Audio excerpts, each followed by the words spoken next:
Hi there, Miranda Alt here with Keller Williams Success Real Estate and the Miranda Alt team with your Monday market update for Monday, June 12th, 2023. Thank you so much for watching. Today, I am coming to you from my childhood home and the location of my client event that I love, my client appreciation party.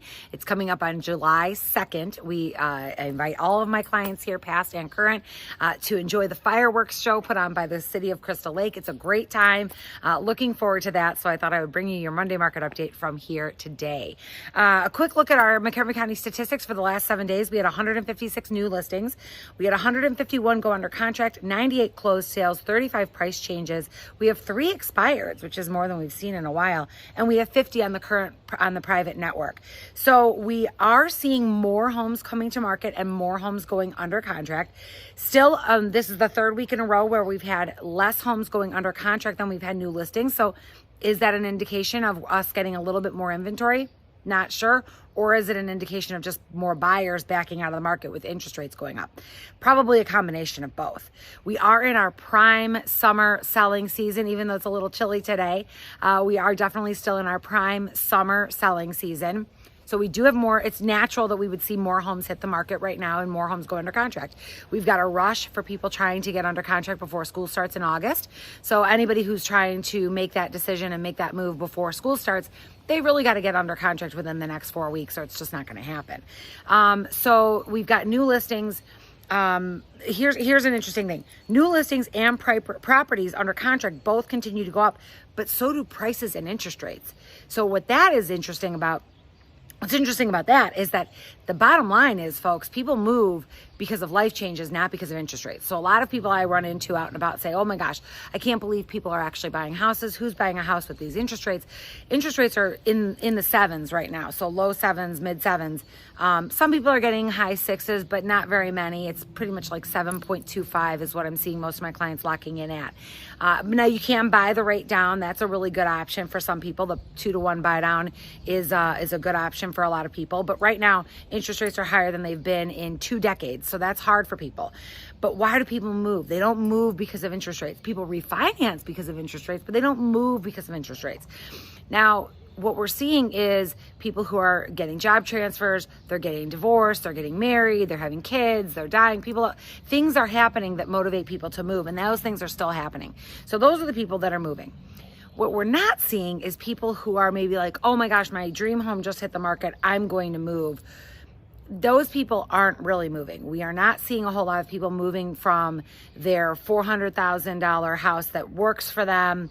It's maybe not their dream home, but they're okay. They're locked in at a 3.5% rate. They're not really very motivated to move, even if a great house hits the market. Here's the other thing. Great houses are very few and far between. There's just less to choose from.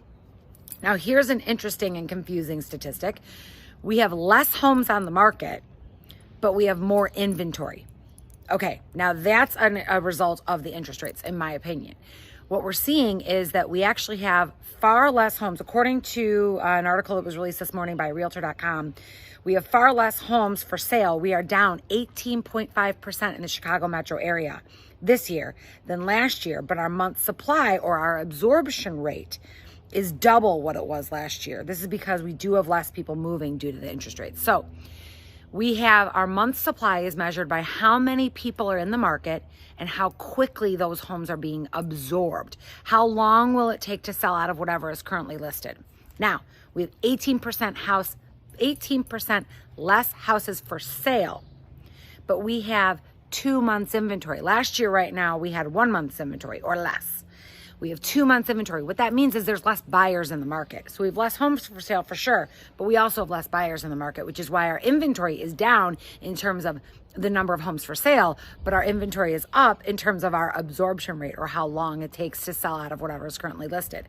So we know that nationwide, we sold about 6.3 million homes in 2021. We sold about 5.3 million homes in 2022. And this year, we're expecting about 4.3 million homes, so a million less homes.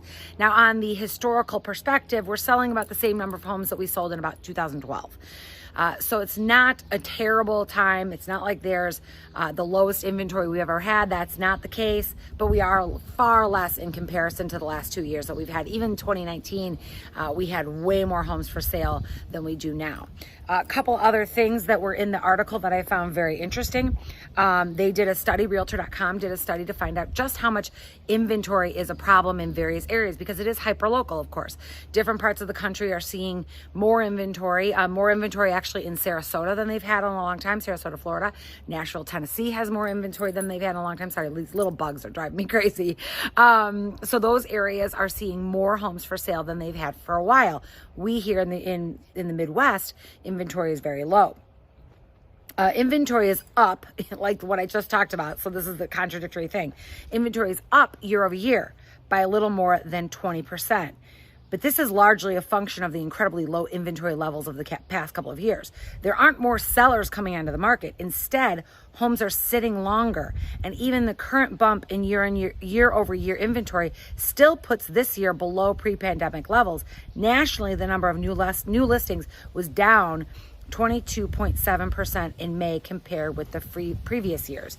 Elevated rates have put the brakes on the overall housing market activity from the perspective of buyers and sellers, but a bridled demand is still very much present. So that's why we're still seeing prices increase.